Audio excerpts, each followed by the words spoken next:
Hi, everyone. It's Sarah, no support workers, and today we're going to talk about something that's really interesting and intriguing, and there's a lot in the sector happening. And I'm so glad to have you, Sharon. Oh, thank you. Thanks, Sarah, for having me. Now we're going to get down to the nitty gritties because I am nosy as hell. You ready? Yeah, go for it.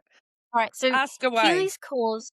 Keely's cause. Did that start from school? So, yes, Keeley struggled in primary school. It started around probably grade 3, grade 4. So, Keeley was struggling. I noticed that things weren't above board. Like, Keeley at that time was diagnosed with Asperger's, and so had her brother before. But the difference between the two of them was really prominent for Keeley, and I knew she was struggling. So I approached the school and asked them, could we get a cognitive report? They told me that Keeley wouldn't meet the criteria for funding, just to tap into one of the aides in the room. So we did that. Then grade 4 come and she was still struggling. She didn't know timetables and everything, and they were putting her up to grade 5. So I had a really big issue with that, because why are you putting my child up to grade 5 if she can't do her times tables, because she's only got another 2 years before she gets to high school, and if she doesn't know them, she's really, really going to struggle. So while they weren't happy about keeping her down, we kept her down. I encouraged them to, do times tables and everything with her, but no.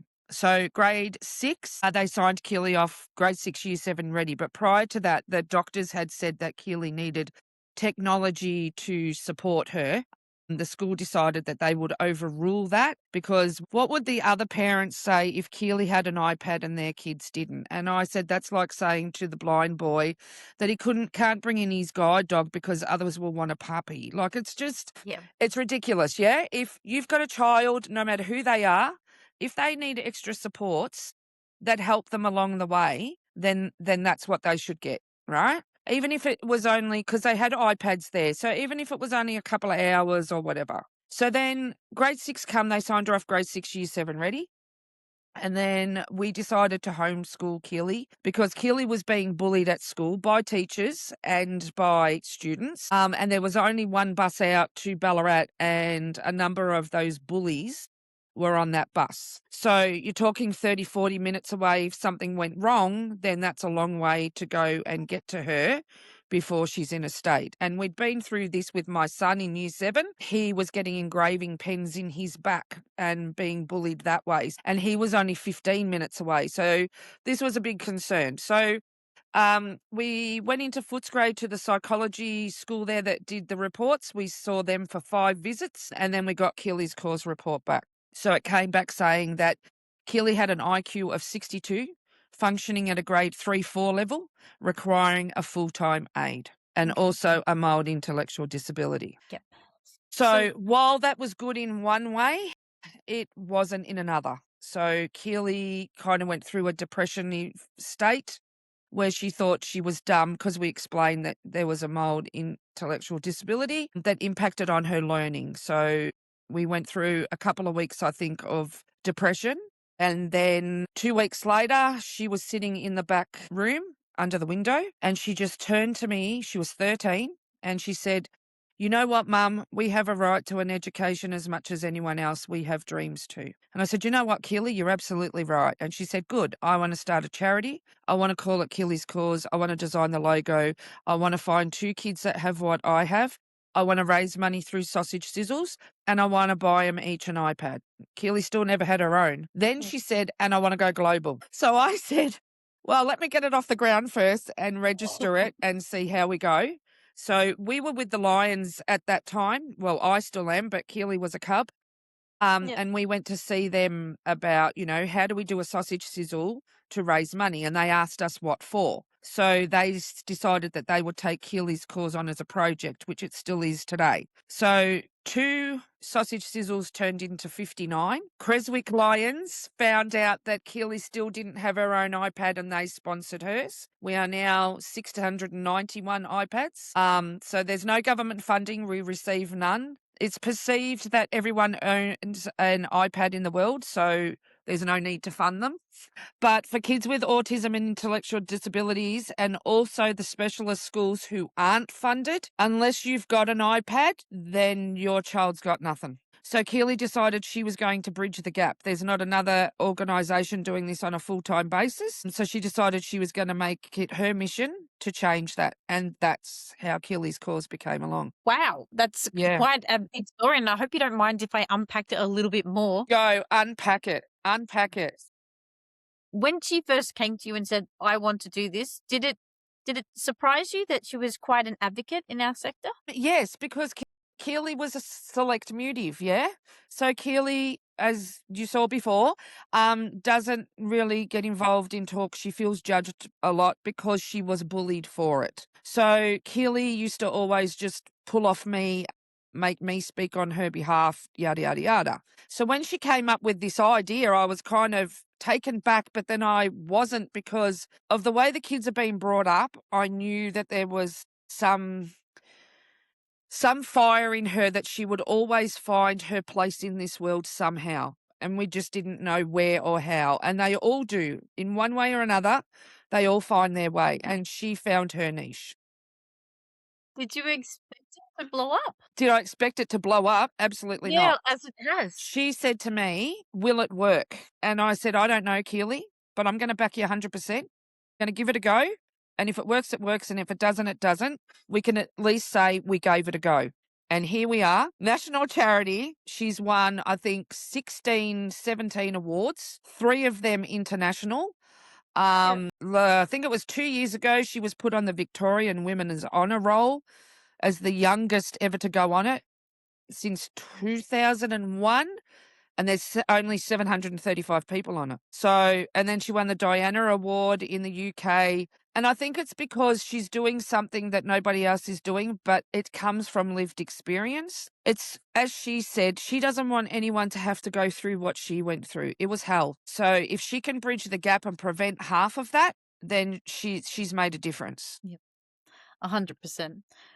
Was there any moments where you guys were like, "God, this is really hard. Maybe I just throw in the towel"? Yeah, I think it comes when you're trying to look for funding and partners and sponsors and stuff like that. It's a lot of work because we can't get the funding in any way. We have to rely heavily on the community, corporates, businesses. So yeah, that was really hard. I think the break for me was when we were able to get a sponsorship with Brighton Auto, and that came with a car. And then that made me realize that they're seeing something that we see, and if they can see it, then so can everyone else. And as we've grown and evolved, the people that understand the autistic community are the ones that come on to support, but also not just the community, it's people that know someone. There's always someone in business that knows someone. Oh, my friend's got autism, or my cousin's got autism, or so there's always someone that knows somebody. So the more we share our story,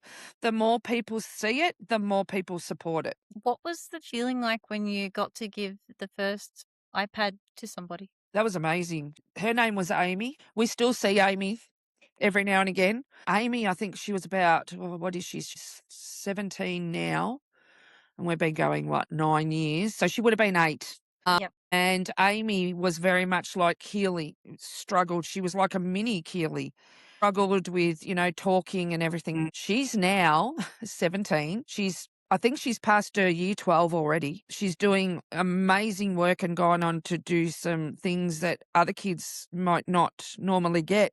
But for a child with autism and a disability, that's a huge gig, because that iPad is what helped her to get there, because the iPad holds the teachers accountable, right? Every school has individual learning plans for kids with disabilities, but depending on the school and depending on the teachers, it's whether they get it or not. And there's a lot of teachers doing amazing things out there. And if it wasn't for Keeley's grade 2 teacher, who brought to our attention that Keeley struggled with paper-based work, she gets them all wrong, every answer. But if you put that same test on a computer and ask her one by one, she gets them all right. So she first brought that to our attention. So then when we saw Amy struggling, we knew that the iPad would help her, because it's not only about communicating and education, it's also about regulating their meltdowns and stuff like that. So to a child with autism or a person with living with autism, that iPad technology is their whole world in a way that Yeah. they understand beyond us, because our world is unpredictable and their world is literal. Mm. Their anxieties come from our unpredictable world because it's ever Yeah. changing. I always say, I'm like, I'm so glad I live in now compared to, a couple of 100 years ago, because I really would not have thrived as I do now, because technology has come such a long way, and it gives us Absolutely. all this opportunity to do Yeah. things that we never would have thought was possible. And, for anybody that is neurodivergent, you do get stuck in a box Yeah, without, absolutely. You get put in that box, right? Whereas the iPad, because it gives you a tailored education to your individual needs, then you get to thrive the way you need to thrive. If you're just going to school, you're learning current talk curriculums, right? Which is great. But for people with autism and for Keeley, they can't do them because the steps now. So when we went to school, adding up was 345 and 372, and that was your figure. Now it's a 7-step process, right? So, and the words and the processing of the information, like Kelly can read a whole book from back to front, but she can't tell you what it's about. So when she got her tailored individual learning plan, that's when everything started to change. That's when her confidence grew. The charity has helped her. She thinks she's helping lots of people, which she is, but she doesn't realize that this charity is actually helping her. So it's built her confidence. It's helped her to speak better. She's doing things that she would never do, like we're working and part time, and now we're doing our course in education support work. Yes, she's struggling, but we're just helping her and guiding her through the best way we can. And because at the end of it, despite all the work that you've got to do, that end product of her being an education support worker is what she wants to do, because she wants to give back to those that's helped her. Because as she said, without their support, she wouldn't know half of what she knows. Because when she went to the specialist school, she was taught how to be an adult in a real world, how to bank, how to go traveling, all those things that count that don't often happen. Her growth, once she hit that specialist school, was huge. She yes. had no friends in mainstream school. She had so many in the specialist school that were just like her that she still has today. So, yeah, so a lot of people say, I don't want my child going to specialist school, it demeans them because of the other children that are around. But that's not the case, because if you look at a child with a disability, they automatically flock to other kids with a disability. So my son, when People he that was relatable. younger, yep, my son in kinder, he was 4. His best friend was a little girl that had epilepsy. Now she was having 9 to 10 seizures a day. And one day I went to pick him up from kinder and she'd had a seizure and he wasn't leaving. And I said to him, we've got to go home. He goes, I'm not going until Cherie wakes up. So we waited and waited, and then she woke up. And then his next friend was someone in a wheelchair, and because they get each other, because they understand each other's struggles, whereas it's harder sometimes to make friends. And Lee also had auto processing disorder. So that kind of delayed the conversation. So he was, 2 conversations behind, and then they'd go, oh, what are you talking about? So that started a lot of bullying as well. And the same for Keeley, because Keeley was different and because the focus in school was about what she wasn't doing, that allowed her to then be bullied in the playground because, oh my God, the teacher said you're naughty and we can't Yeah. play with naughty people. And it just starts. And there's so many things that need to be changed in the school setting. I think teaching empathy and inclusion and discussing different types of disability needs to be taught every week because the whole world is filled with it. Yep. It's not going to It sounds like change. you guys are quite empathetic towards people that come from all walks of life, but Absolutely, absolutely. Everybody's got a right to be here, and everybody has different ways of learning, whether you've got a disability or whether you don't. And I think we have to adapt to that.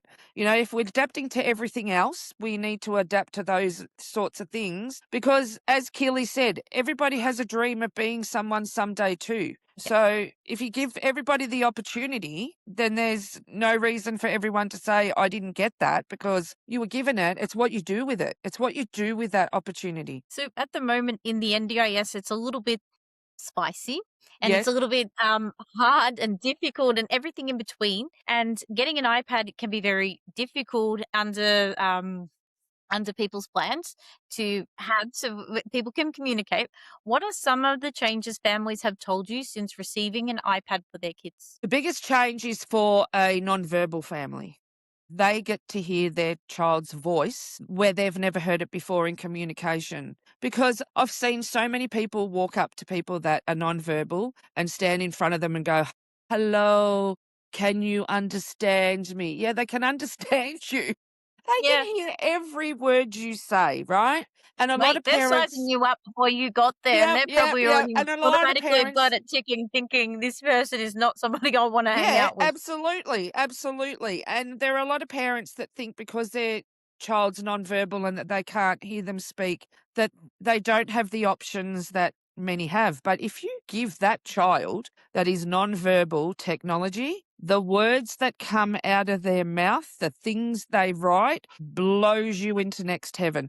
So we took an iPad. We had to present 3 iPads at the Children's Hospital one day. 2 were coming from 2 hours away and 1 was in the hospital. So Keeley presented the iPads and one of the boys was nonverbal. And Keeley would have been about 15 and the mother had a bunch of flowers for Keeley. Keeley couldn't understand why the mother was giving her the flowers when she was the one gifting. So I had Yep. to explain to her that this wasn't just about her giving an iPad. He was nonverbal. You were changing the family dynamic as well. This family was now going to be able to communicate with their child beyond anything they had before. She hung on to those flowers for about 8, 9 months till they were wilted and rotted because she's never done it for what she can get out of it. She's always done it selflessly so nobody has to go through, and that has been the main thing. Nobody has to go through what she went through. It Yep. was a hard time. You know, kids used to come around here and knock on the door to play with her. And I'd hear her crying out the front and they'd be stepping on her, right? And I went out and I said, if you don't like her, that's fine. But don't do this to us. Stay away from her. And she was hysterical. You know, there was the year that we did the grade 4, you know, I want a birthday party. I want to invite everyone. I went, oh my God. We never got Yeah. one reply. I had booked a jumping castle, face painter. Keely wanted a dress up day. My girlfriend knocked on the door. So she came in with her son and daughter. And then that was it. So Keely said, Mum, what's wrong with me? And I said, there's nothing wrong with you, sweetheart. It's wrong Yep. with everyone else. Yep. So it's that stigma that, oh my God, that person's got a disability, you know, we don't want to associate with them, and that mother, and every time they bring the child plays up, blah, blah, blah. Well, that's really great, but let's role reverse it and let's take the shoe off the foot and place it on your own. What if this was you and you had a child with a disability and you were navigating the world that they're navigating? You know, sometimes people just need support and guidance and Yep. just someone to say, I might not understand your journey, but I'm here to learn. And Yep. sometimes the more that you learn about their journey creates a bigger bond and situation that these kids can still be part of a normal life. I've been lucky that my friends, when they don't understand, they'll always say, hey, Sharon, I'm not sure on this. Can you fill me in? What's the go here? And that may be a meltdown or whatever. And then I'll explain why they do it. And they go, okay, yeah, we get that. So Lee, when he first met his friends in year 7, he told them that he had Asperger's and whatever, and they didn't understand that. So because he was in a school that supported neurodivergent kids, they went to one of the teachers and said, look, Lee's got this, but we don't know what it is. So the teacher explained, they go, yeah, okay. And then that was the end of it. And then the friendship just kept going, but at least they went and asked. And I think that's more important. Like, don't judge, because sometimes the mum just needs support too. They live a very lonely life. If there's no friends, it's lonely. It's a lonely life for some of the And it's families. hard to see your kids struggle, to be honest. Yeah, that's right. And then you've got them that have lost their families because their children have a disability and their own parents don't understand. And that's even sadder. Yeah. Yeah, so I always say, put yourself in that position because this could have been you too. It's not, but it could have been. And see, So this is another thing, you know, when there's an autistic child or whatever, when we meet someone, we want the whole romance and, you know, happy ever yeah. after and Cinderella, but nobody's sitting down and saying, hey, what do we do if we have a child with a disability. There's not a discussion about that. And there should be. And it may never happen, but you've got people that, oh, I'm going to have 2 kids and one's going to be a ballerina and one's going to be a doctor. And oh my God. And then they find out they're having a child with a disability and it's, oh my God, I never planned on this. I never asked for this kid. Right. You know what I mean? Like, you can't kind of stipulate, and this is what it is, and you have to learn to manage it. People always say to me, I don't know how you do it, Sharon. Well, I had to do it because, well, I can't just sit in the corner all day feeling sorry for myself because it's not going to change it. So I had to work out, well, what am I going to do? I'm going to work Yep. best with my kids to understand them and support them. Because when Lee was diagnosed, he wasn't diagnosed till he was 10 because he's 34 now. And there were Yep. no supports back then. So you just had to wing it. Yep. So you learnt to do things differently and then it just becomes your norm. So I've got a question for you. You had to move into being a CEO now. So Yes. what have you learned now from moving into a small startup, which really what it is, into an absolute foundation and a juggernaut for giving kids iPads? Yeah, that was mind blowing. Yeah. Because we started off as an incorporation Mhm. and then we took the next step to register nationally and follow all those steps to do that. And when you register nationally, you kind of go, yeah, okay. But then when we first put out the iPad applications, they were mainly just Victoria. Yep. So, and then each year as we went, there were a couple of, here and there. Now we're hitting every state every time.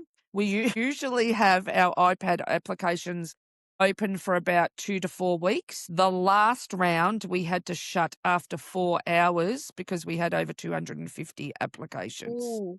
And these all from everywhere, but anyone that could donate an iPad, I think I've spoken to you about this in the past, that big businesses that buy iPads in bulk and update every year, they Yep. can donate iPads straight Yep, to you so they guys? can donate straight to us and then we send them off to specialist schools because there are some specialist schools that have iPads, but unless the school can afford them, then they don't have them. So that means the kids aren't getting inclusive educations. So there's 11 schools that we know of just in Queensland that have not one iPad for their child.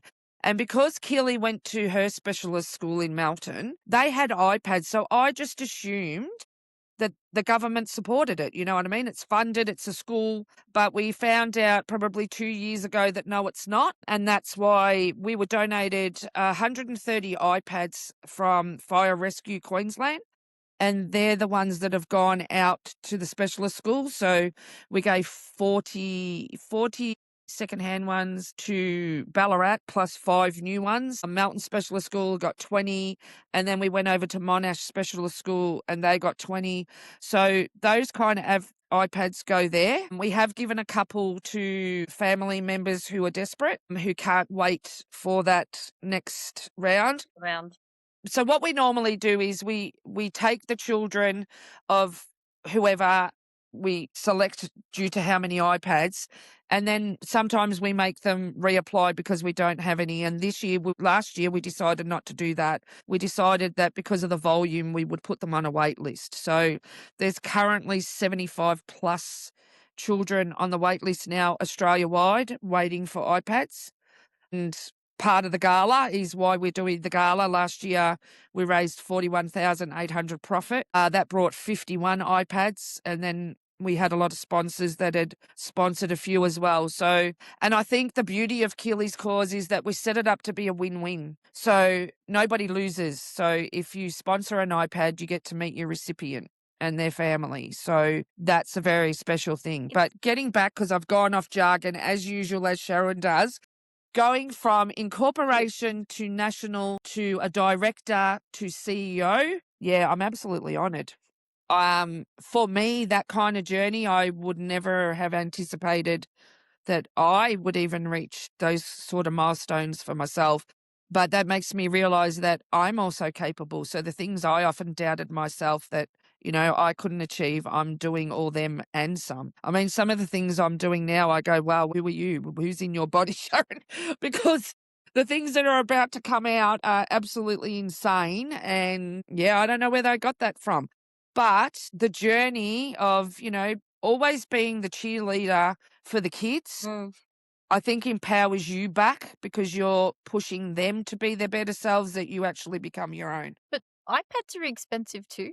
So to be able to give a family that is in need an iPad is so rewarding because not every family can buy one and not No, that's everyone right. has technology in their NDIS plan to buy one. So to be able to hand over something that does change somebody's life dramatically, it must be quite overwhelming with emotions. Absolutely, especially when you see those people that are receiving them. The kids are so grateful, they're so excited, but the families are in tears, they're indebted to you, right? Because if you hadn't have done it, nobody else would have. Like, we'll message them and or ring them and say you've been accepted, but there may be a wait list. You can kind of fish out the ones that are real and the ones that kind of think this is a, let's just get an iPad for free because they're offering them. Yeah.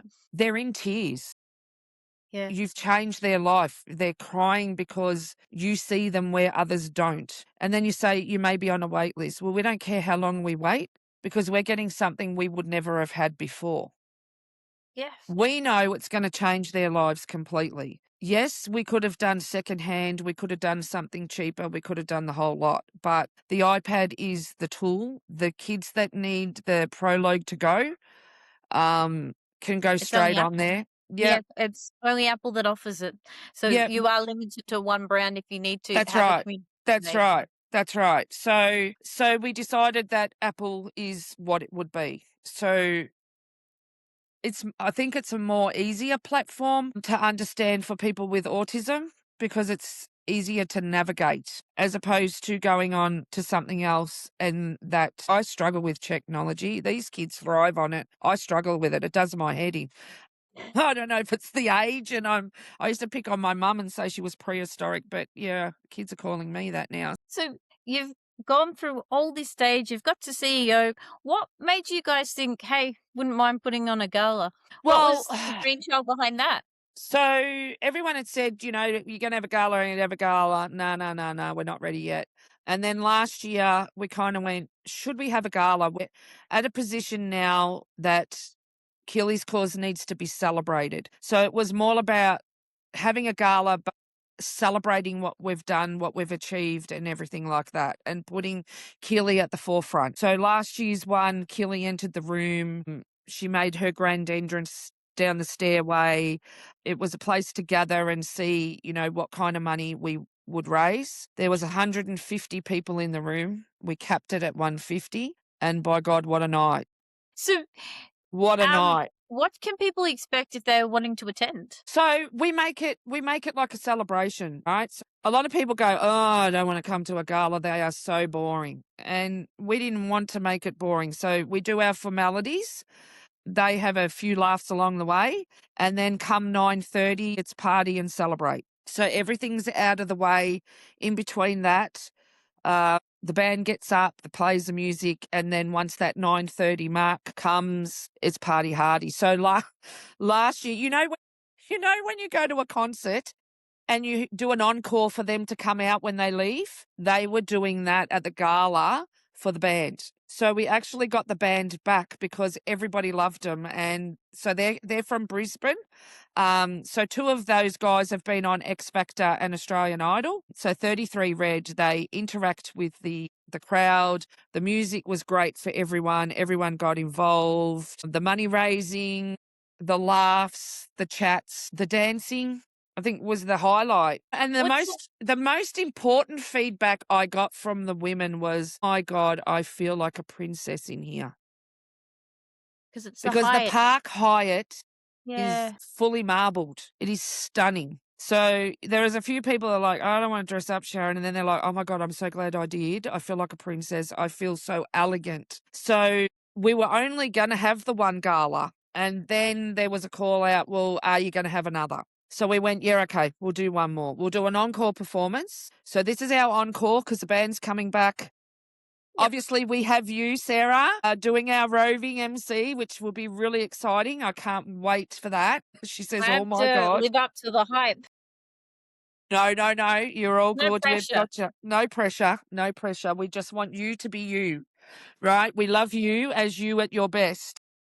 What is something so if anyone was thinking about buying any tickets or sponsoring or donating, what would you say to them and how would they get in contact with you? Okay, so obviously Facebook and Instagram have the link on. Anything on the Keeley's Cause website comes directly to me. The link is in the event page, or you can email me. You can buy a single ticket for 250 for those that want to come and they're struggling with, maybe the cost of it. We can make a payment arrangement. We're happy to do that. We did it last year and it was successful. There's a table of 10 that is then discounted to 2,200, or there's a featured table for 3,000 that has your logo and everything, and you get mentioned on the night, and that's a table of 10 and yada, yada, yada. So every bit of money made from that gala goes to buy iPads. Like I said, we bought 51 last year from the 41,000. And we will have those kids that receive those iPads up on the screens so that everybody knows where their money went and who they supported. And I think that's the most important thing. We show where your money goes. Yeah. And that's why having the sponsorships and meeting your recipients is really important, because if the business or organization wants to extend that relationship with the family, they're able to do that. But the family is indebted to the sponsor and they will shout them from the rooftops. So that's why I say it's a win-win, because nobody loses. Your money isn't just going into a pool that just sits there and we do things we probably shouldn't be doing. It goes directly to iPads, because without that support, there's so many lives that need to be changed. So the cool thing is that you don't have to be in the disability and care sector to come to the gala or Nope, donate. nope. I know that you have had sponsors that have come from building and the Yes, construction and all construction. different We had walks of office life. works. We have stage people, West Traffic. They're sponsors. They come from all walks of life because they like what we do. They like that they can see a child evolve, that they've given them something that contributes to their well-being. I think that's a good point. We're not just a charity that's just, doing this or doing that. We're actually doing something that creates change, that changes lives, gives opportunity. Like, we're setting them up to be effective members in their community, to go on and get employment, to fulfill those dreams that they want to be, where they don't have to doubt themselves every day that they're never going to be somebody.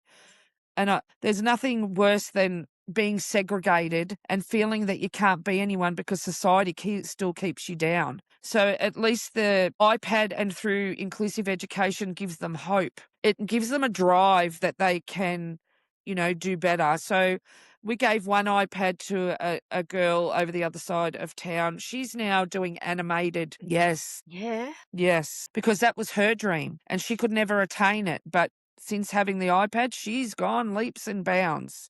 Yep. So, yeah. And then, we gave one to a little boy in Perth. He was 9 at the time. He has cerebral palsy. He has autism. He's nonverbal. His mum wrote me an email to say he was having 9 meltdowns a day. School wasn't understanding him. He was acting out, yada, yada, yada. We gave him an iPad and she emailed me 9 days later to tell me that she had a changed child. He was no longer having meltdowns. He was regulating. He had his individual learning plan. He was communicating. So we had an interview with the project one year just after Keeley won the Diana Award, and he was one of the recipients that we chose to be on the project. And when we saw that video, because we never saw the interview till it came on TV, and when I was watching him on TV and he was just sitting there with his iPad, and this was not the child that I had met. So it was proof in the pudding. And as she said, it's changed his life for the better because it gave him purpose. The iPad helped him regulate his meltdowns and he was able to learn. So the frustrations often from disabilities is their inability to understand or learn or be accepted. And this is why they have their meltdowns. Yep. It's not just because they're a naughty child. It's because they don't have the tools that they need to thrive. They're not like everybody else. They don't think the same. And the more that we adapt to the different ways people learn, the better off everyone will be. So, if an iPad is all that they need, to fulfill their life and feel safe in our world, then why wouldn't we give them one? Yeah, 100%. So what's the goal for the future for you guys? Is Well, it to there's lots coming expand on, the amount of Sarah. iPads you get and Yes. deliver them to people, or Yep. So we're is there hoping another that side project? well, there's a side project. So we are looking at, we want to be able to source funding that's ongoing, right? Donations are great and we appreciate them. But because we've got so many kids now that need them and are sitting on the wait list in a small amount of time, we want to be able to get ongoing funding with corporates or whatever to be able to be pushing out at least 100 a year. If we can do 100 a year, it's 100 lives changed. Is this 100 like from donated from like Yep, sponsored, whatever. And the donations will still go in the pool, but at least we know that at least 100 children will be guaranteed assistance each year. Anything above that would yeah. be a high priority bonus. So where are you at the moment for numbers? Because we're in May. We're We in got May. 7.5 months left till the Yes, end and of the we've year. got 75 kids on the wait list already. And if we Okay. open the rounds again in Yeah. August, we may have to stop doing that this year for the very first time because we need to fulfill those 75 on the wait list. Otherwise, we open it. If it does what it did last year, we're going to have another 250 kids on the wait list, right? So then you've got 320 kids on a wait list, and we don't want them sitting there very long. No, that's fair. 'Cause we'd rather them communicate and be Not inclusive only of their that, community.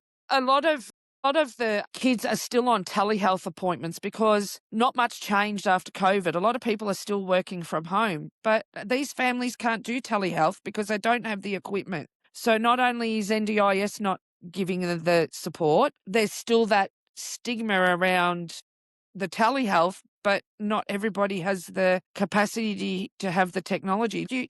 You're looking at families that most of the parents have given up work on a full-time basis to look after their They've got kids, no right? choice. They usually don't have a Correct. choice. Correct, Yeah. which we didn't hear. They're on carer payment. By the time they pay their rents, paying their bills, go round and drive their kids to all the, places that they need to go to get their children support or help, they're lucky if they're left with $10 a week, right? Yeah. $10 doesn't sound much, but when you're putting that away each week to pay off something, which they probably won't take $10 for, they can't afford it. They're lucky if the $10 is going to buy them bread and milk for the week. So Yeah. that's why we put our focus on low socioeconomic families, right? Because then that way we can fizzle out who can afford an iPad and who can't, right? So with us, you've got to have a pension card in the parent's name with the child listed. We don't take the green card that is the child disability card because that means that their parents or one of their parents is working full time. Yeah. So on the carer allowance, families can still earn up to 220, 250,000 and still receive that payment. That's why we chose doing the pension and the income and the family assessment assistance, because then we know they're the families that are struggling the most and they're the ones we need to support. 100%. Because yeah, does it make you feel like you're reliving or re-seeing sometimes your family when you're giving these iPads away? Yeah, Keeley growing up made me look at my own life through her eyes. Yeah. Keeley's bringing up and her journey was a lot like mine. I never put the two together, but now I'm starting to. But when you see that in other families, because we struggled, we were a family and we still do. Like, we're not rich and famous or anything like that. We've got a roof over our head. We're lucky to have a home that, you know, the what do you call it? The bills are paid, the food is we've got it.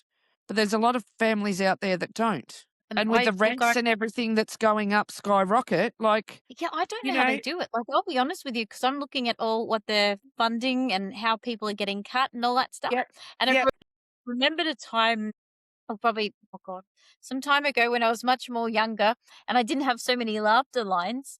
I used to yeah, I do got lots of them too. I used to do like work for a youth group, and it was on a Friday night, and it was kids that were adults with disabilities in like 18. they used to turn up and we'd run programs for 3 or 4 hours. Those parents were like, "Oh my god, I'm going to have dinner with my husband. I haven't had one dinner with my husband. I can't remember the last time I had dinner with my husband." Now we went to dinner and we didn't know what to talk about, but I got to have dinner with my husband. So, like, there is these little things, and especially with what's going on and how it's cut, it just feels like it's gonna be more isolating for families. And Yeah, having an yeah. iPad opens and expands people's communication, excellent, but cutting into this type of stuff is unfair. That's right, and I've always been in the community sector line. So before Keeley started Keeley's Cause, I worked with women of domestic violence. So when my kids were younger, so Lee was 4 and 2 and I left my husband, back in those days, we were struggling at one point and I had to go to the food bank. And back then, you only went to the food bank if you lived on the street, yeah? So I'm going up to the food bank door, crying my eyes out, Yeah, apologizing profusely because I'm so sorry to use it. And one of the ladies from the church opened the door and she said, "Why are you crying?" And I said to her, "Because I'm so sorry. Like there are other people that probably need this more than me, but I just need to get some food for my kids." yeah, And she said to me, "Just remember, this is only for now. It's not a life sentence. You'll get there in the end." yeah, And you know what? She was exactly right. And that's exactly what I tell the parents and the people that I work with because it's not a life sentence. And I look at it as it's a time where you kind of hit rock bottom that makes you change your life for the better. And I think if you don't hit that journey, you never really fulfill your life properly to understand what you want and where you're headed. so, you quite fulfilled now? Absolutely. I have a family that adore me. I have 3 kids that are doing amazing things. I'm proud of each and one of them, and I have a tight-knit family because I've always supported my family. I've always been there to be their cheerleader, no matter what, through every loss, through every gain, and just kept them afloat as best as I could. That now has come back to I have 3 adult children who now have their own children that go, "Oh Yeah, my God, Mum, we understand now everything that you did for us, and we yep, appreciate you beyond anything." And that is the most important and heartfelt reward I've had yeah, my whole entire life. I've had a lot of rewards along the way, but that one, when you it's still know the that deal. you've made a change and that your kids appreciate you, that's bigger Yeah. than Ben-Hur.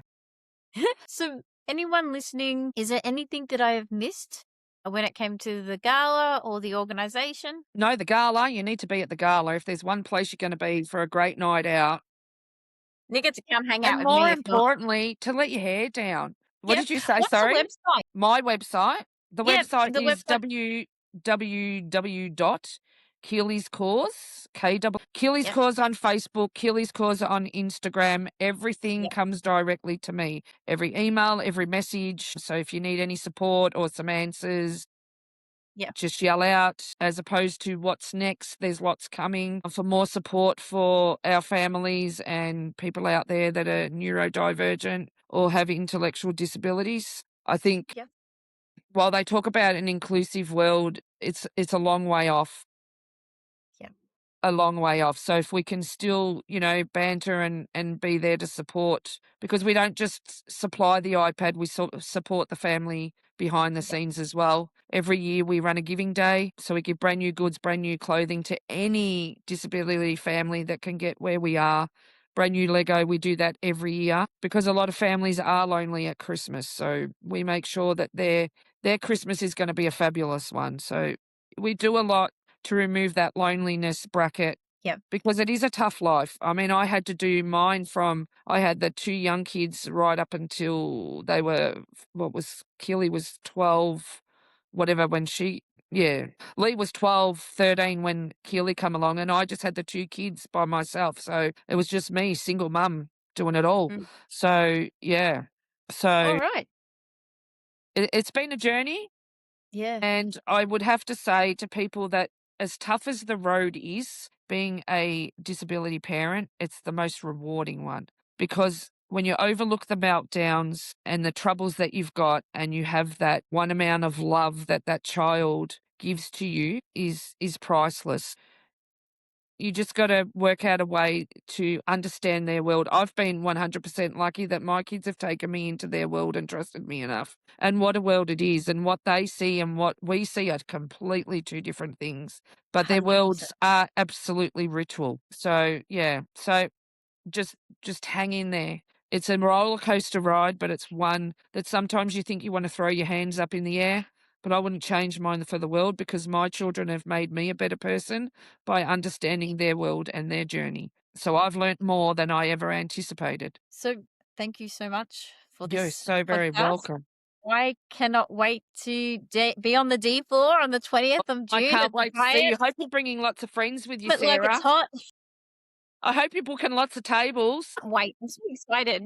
No, well, that's good. We are too, and it's getting closer. It's only 5 weeks away. For those that All don't right. have Well, their I'll put all the tickets, links to the yes, tickets. Thank you so much, Shaz. better be getting on the ticket line because last year we sold out and we did have a lot of people say, like even 2 days before, "Can we buy tickets? Can we buy tickets?" And we went, "No, we're sold out." And they went, "Oh, really?"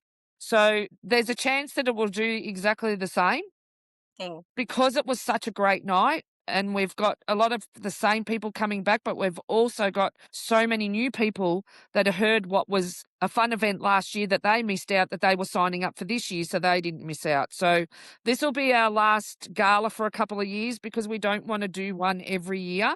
This is just Yep. kind of an encore performance from last year's success. Yep. And then we'll take a bit of a break. And if we do another gala, then we do. And if not, we'll find something else. But That's the yeah. plan. All right. Thank you so much. No, thank you for having me. Great to talk to you, Sarah. See you.